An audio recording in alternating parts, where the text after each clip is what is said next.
Baik, selamat siang, selamat sore, selamat malam, selamat pagi. Eh, Kami dari kelompok yang belum tahu kelompok berapa sebenarnya, tapi di sini kami akan mempresentasikan apa yang akan menjadi topik yang akan kami buat selama satu semester ini di mata kuliah proyek informatika.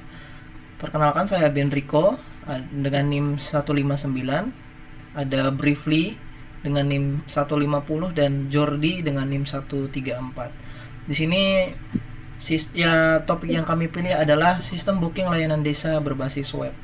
Langsung ke latar belakangnya saja.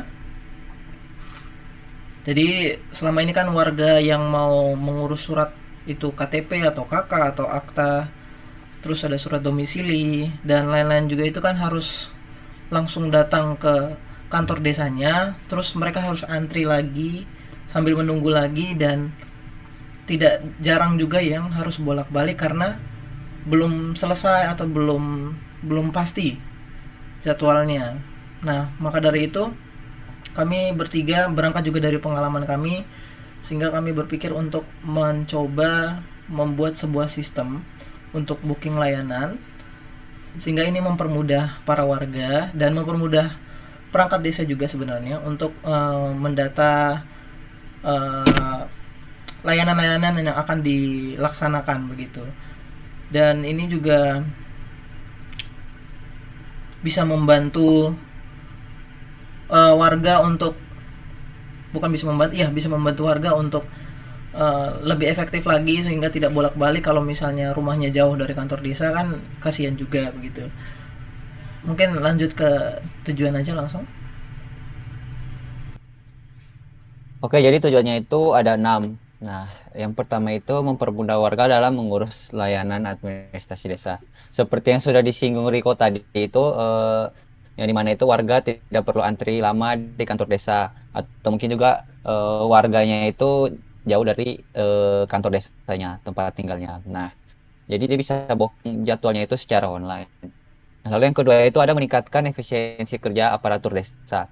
Nah, petugas desa itu bisa melihat daftar pengajuan, memverifikasi dokumen lebih cepat, dan menjadwalkan pelayanan dengan rapi. Biasa itu maupun kita datang ke kantor desa, kita harus ada bawa fotokopi atau gimana, atau mungkin salinan dari data-data atau dokumen yang kita mau. Nah, dengan memverifikasi dokumen yang asli itu mungkin lebih cepat dengan cara difoto dan diupload saja ke eh, sistem yang sudah kita sediakan. Nah, lalu yang ketiga itu ada mengurangi penumpukan antrian di kantor desa.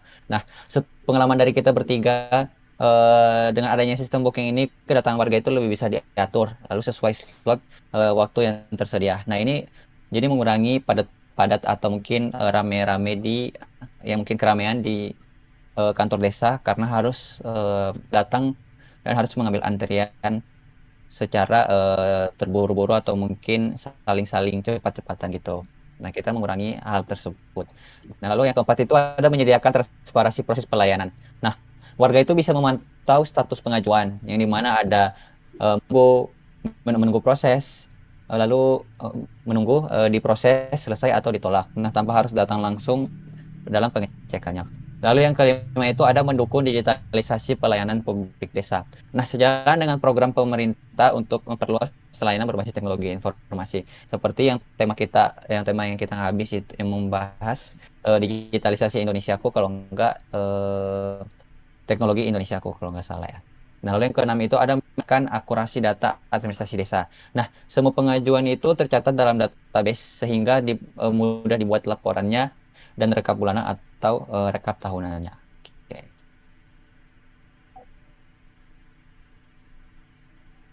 Selanjutnya ada role pengguna. Jadi role pengguna ini dibagi menjadi 3. Yang pertama ada admin desa atau operator. Nah, jadi admin desa nantinya dapat memverifikasi data dan dokumen warga. Kemudian admin desa juga dapat mengelola jadwal pelayanan. Kemudian admin desa juga dapat mengupdate status pengajuan. Nantinya status dapat diubah menjadi diterima, diproses, selesai, ataupun ditolak. Serta admin desa juga dapat mencetak laporan bulanan layanan. Nah, untuk role yang kedua ada warga atau user. Nah, di sini user dapat registrasi akun dan login seperti biasa. Kemudian user juga dapat memilih layanan yang ingin diurus seperti KK yang baru, surat domisili, atau akta kelahiran. Kemudian user nantinya juga dapat mengupload dokumen persyaratan seperti KTP, KK yang lama, akta, dan lain-lain.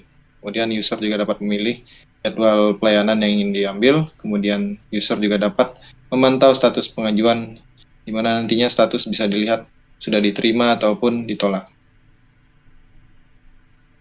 Nah, untuk role yang terakhir ada kepala desa atau supervisor. Role ini bersifat opsional, di mana role ini dapat melihat laporan rekap layanan, kemudian memonitoring jumlah layanan yang sudah dilaksanakan. Sekian dari saya, terima kasih. Dan itu saja dari kami untuk sistem booking layanan di desa. Semoga proyek ini kedepannya bisa dikembangkan dan bisa disetujui juga sehingga kami bisa melanjutkan pengembangannya.